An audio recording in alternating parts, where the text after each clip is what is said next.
Hello guys, luto tayo ng ginataang labong. Ito ang ingredients niya, saluyot, ito labong malinis na yan, karni, bawang, sibuyas, at saka koko, mama. Ayan ang gagawin natin gata dahil wala tayong fresh na gata. Yan ang gagamitin natin.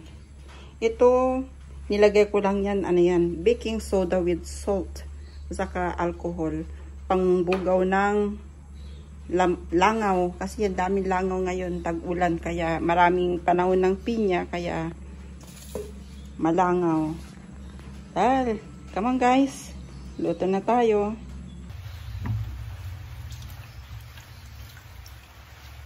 Slicing ko pala siya para hindi masyado malaki.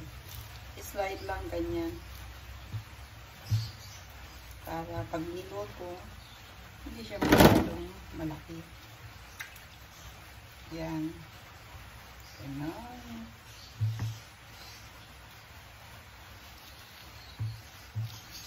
Ganyan lang.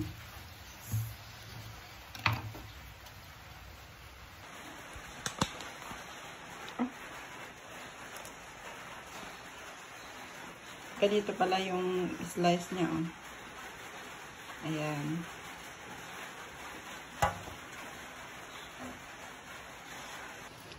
Kainitin natin ang kawali. Lagyan ng mantika. Kunti lang. Para hindi natin masyadong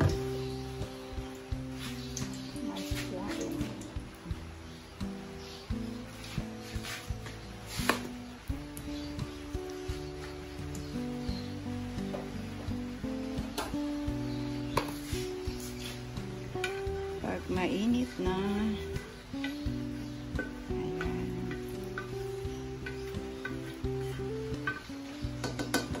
Mainit na siya. Ilagay natin ang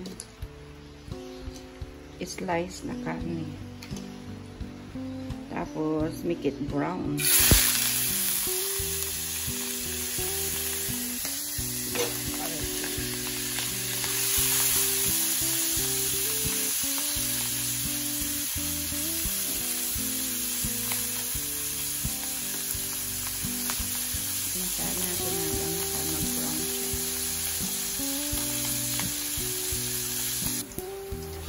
Dahil brown na siya, pwede na. Igigit natin yan. Lagay natin ang bawang.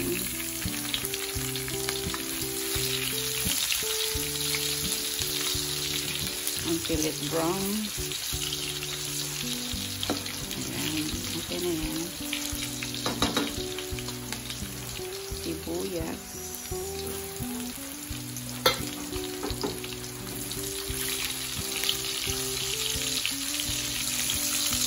Haluin natin.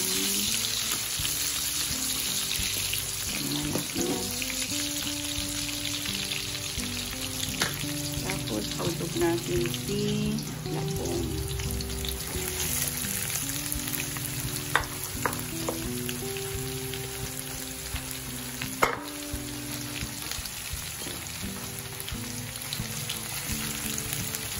Isa-isa.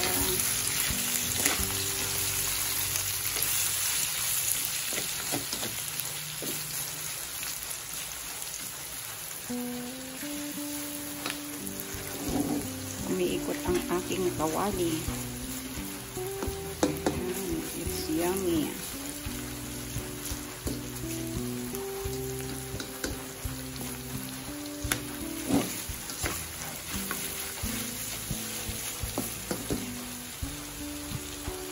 Pag nagita na, lagay natin ang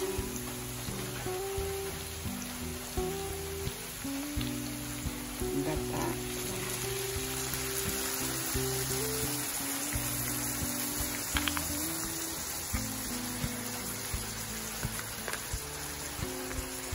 Ayan.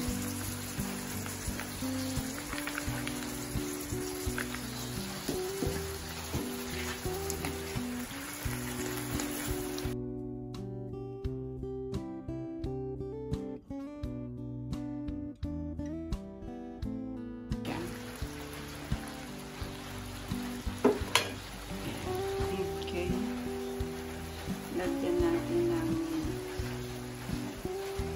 konting asin, yung tama lang yung ano niya, panlasa. Tapos salt and pepper, paminta. Pampasarap, lagyan natin ng konting magic sarap. Ayan. Yan ang ano ng Pilipinas. Haluin natin.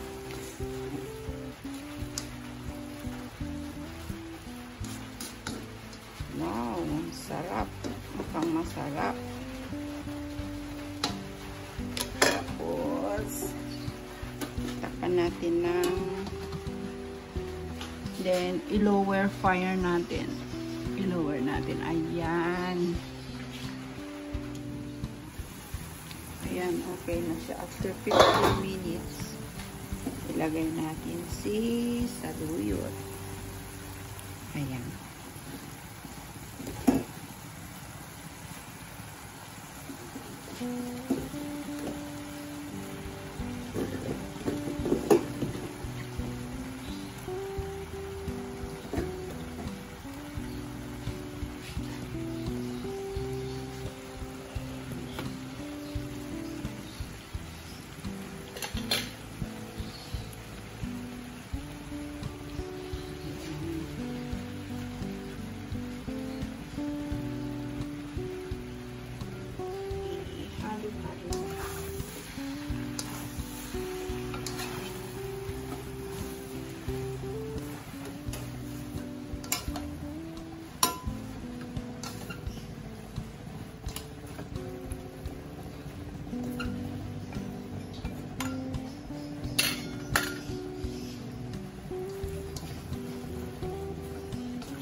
Pag okay na yung ano, dahon, yung saluyot, pwede na siya. Ayan. Tapan natin na para matuto yung saluyot.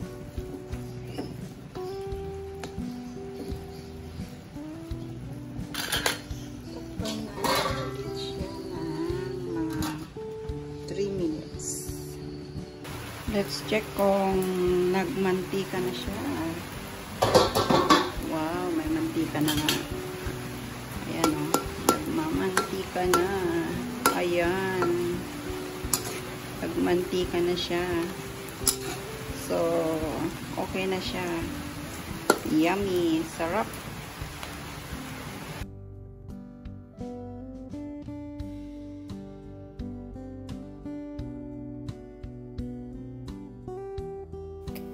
Thanks for watching. Don't forget to like and subscribe my channel. Thank you. Bye bye.